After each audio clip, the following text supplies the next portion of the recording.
تمہاری عقل میں یہ بات نہیں آئے گی، تمہاری عقل میں یہ بات نہیں آئے گی۔ یاد رکھیں کہ علم کے ذریعے یعنی عقل کے ذریعے جو چیز ہمیں حاصل ہوتی ہے، حصول الصورت الشیء فی العقل، کہ شے کی صورت کا عقل میں حاصل ہونا علم کہلاتا ہے۔ تو عقل کے ذریعے جو چیز حاصل ہو اسے علم کہتے ہیں، ٹھیک ہے۔ اور حواس خمسہ کے ذریعے جو علم حاصل ہو اسے شعور کہتے ہیں۔ حواس خمسہ کیا ہوتا ہے؟ یعنی 5 حواس جو کہ ہمارے لیے انتہائی ضروری ہیں۔ یعنی نمبر 1 دیکھنے کی قوت، جسے قوت بصارت بصریہ کہا جاتا ہے، ٹھیک ہے۔ نمبر 2 قوت سمعیہ یعنی سننے کی قوت۔ نمبر 3 قوت شامہ یعنی سونگنے کی قوت۔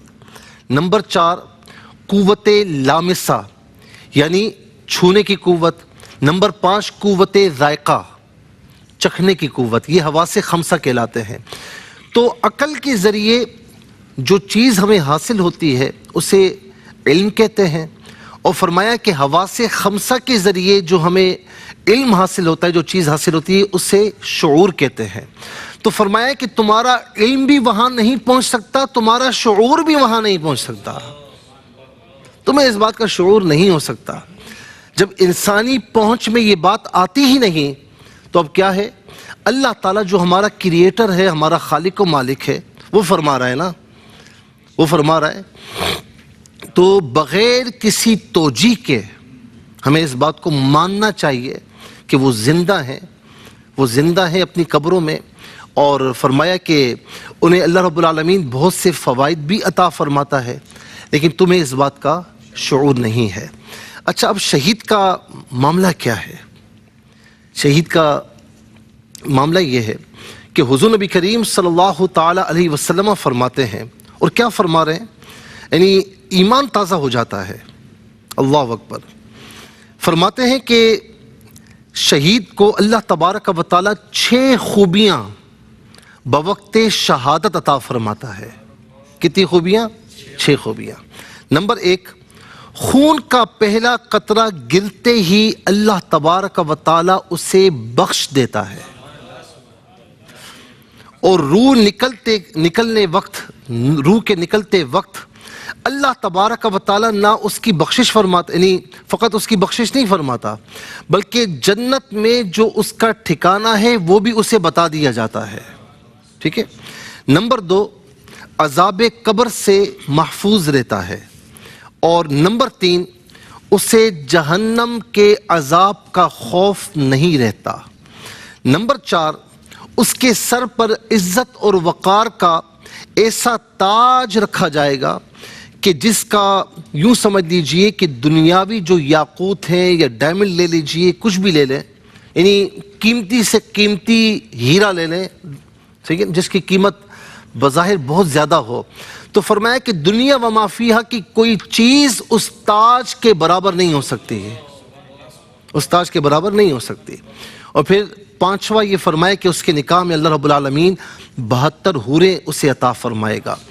اور آخری چیز کہ صرف اس کی بخشش نہیں ہوگی، اس کی تو بخشش ہے ہی ہے نا، نہیں صرف اس کی بخشش نہیں ہے، فرمایا کہ اس کے خاندان کے 70 آدمی، 70 لوگ، 70 اشخاص کہ جن پر جہنم واجب ہو چکی ہوگی، اللہ تعالیٰ اس شہید کی شفاعت سے انہیں بھی جنت عطا فرمائے گا۔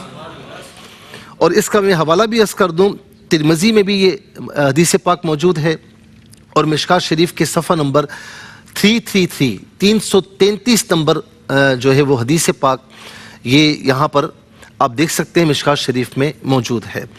اچھا، یہ تمام چیزیں تو اللہ رب العالمین شہید کو عطا فرماتا ہے۔ یہاں پر یہ علماء کرام نے بات بیان فرمائی کہ یہاں شہید کی 3 درجے بیان فرمائے۔ ایک وہ شخص، ایک وہ مومن کہ جو گناہوں سے ہمیشہ دور رہا، جو گناہوں سے دور رہا، اللہ تعالیٰ اس کے رسول کا فرما بردار ہے، ٹھیک ہے نا۔ اب وہ میدان جنگ میں لڑتا ہوا، دشمنان خدا سے لڑتا ہوا شہید ہو گیا، تو فرمایا کہ لا یفضلہ النبیون الا بدرجۃ النبوہ۔ اب یہ حدیث پاک کے الفاظ ہیں کہ انبیاء صرف درجہ نبوت کی وجہ سے اس کے اوپر ہوں گے، باقی اللہ رب العالمین اسے بڑا مقام عطا فرمائے گا. یعنی جو نبوت کا درجہ ہے اور اس کے جو متعلقات ہیں ان کے علاوہ اللہ تعالیٰ ہر کمال انہیں عطا فرمائے گا. فرمایا دوسرا وہ مسلمان کہ مسلمان تو تھا، مومن بھی تھا، لیکن کبھی کبھار نافرمانی کی طرف چلا جاتا تھا، کبھی نیکیوں کی طرف آ جاتا تھا. تو فرمایا کہ اگر ایسا بندہ اللہ کی بارگاہ میں لڑتا ہوا مارا جائے تو ان السیف محاء للخطایا وادخل من ای ابواب الجنہ شاء. فرمایا کہ بے شک تلوار یعنی اسے مارا جانا یہ اس کی تمام خطاؤں کو مٹا دیتا ہے، اور روز قیامت جنت کے جتنے دروازے ہیں اس کے لیے کھول دیے جائیں گے اور کہا جائے گا کہ تیری مرضی ہے، تو جس دروازے سے چاہے داخل ہو جا. اور فرمایا کہ تیسرا وہ منافق دل میں بھی نفاق ہے، زبان سے اللہ اللہ کرتا ہے لیکن دل میں نفاق ہے، اور اگر ایسا بندہ لڑتا ہوا مارا جائے تو فرمائے کہ ان السیف لا یمحو النفاق، کہ بے شک یہ مارا جانا نفاق کو نہیں مٹاتا، گناہوں کو مٹا دیتا ہے، منافقت کو نہیں مٹاتا. تو منافقت اور نفاق یہ اتنی خطرناک بیماری ہے کہ جس سے لگ جائے، یہ جسمانی بیماری نہیں ہے، یہ روحانی بیماری ہے، جس سے لگ جائے تو اس کا ایمان بھی قابل قبول نہیں ہوتا. سورہ بقرہ کے پہلی رکوع میں آپ دیکھیں نا، وَمِنَ النَّاسِ مَن يَقُولُ آمَنَّا بِاللَّهِ وَبِالْيَوْمِ الْآخِرِ وَمَا هُمْ بِمُؤْمِنِينَ.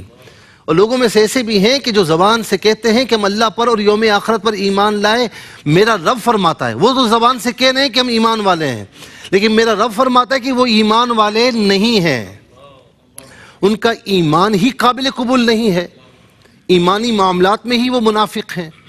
لیکن فرمایا کہ ان کا نفاق یہ اتنی نحوست والا ہے کہ فرمایا کہ اگر وہ اللہ کی راہ میں لڑتا ہوا بظاہر مارا بھی جائے تو پھر بھی وہ نفاق کو وہ شہادت دور نہیں کرے گی، وہ منافق کا منافق ہی رہے گا. اور شہید کا یہ مرتبہ ہے کہ جنت میں جب چلے جائیں گے نا جنت میں جب سب چلے جائیں گے تو کوئی جنتی جب وہاں کی فیسلٹیز کو دیکھے گا، آسائشات کو دیکھے گا، قرآن فرماتا ہے کلما رزقوا منها من ثمرۃ الرزق قالوا هذا الذي رزقنا من قبل واتوا به متشابها. یہ ساری چیزیں بیان فرمائیں. نبی علیہ السلام نے فرمایا کہ جنت میں وہ نعمتیں ہیں نہ کسی آنکھ نے دیکھا نہ کسی کان نے سنا. جو تشبیہات بیان کی جاتی ہیں وہ فقط تشبیہات ہیں. اگر مثال کے طور پر جیسے کہا جاتا ہے نا کہ مچھلی جنتی غذا ہے، جب یہاں کی مچھلی ہمیں اتنا مزہ دیتی ہے تو وہاں کی مچھلی کا ذائقہ کیا ہوگا؟ وہاں کے ذائقے ہی کچھ اور ہوں گے، وہاں کی چس ہی کچھ اور ہوگی، وہاں کی مٹھاس ہی کچھ اور ہوگی. تو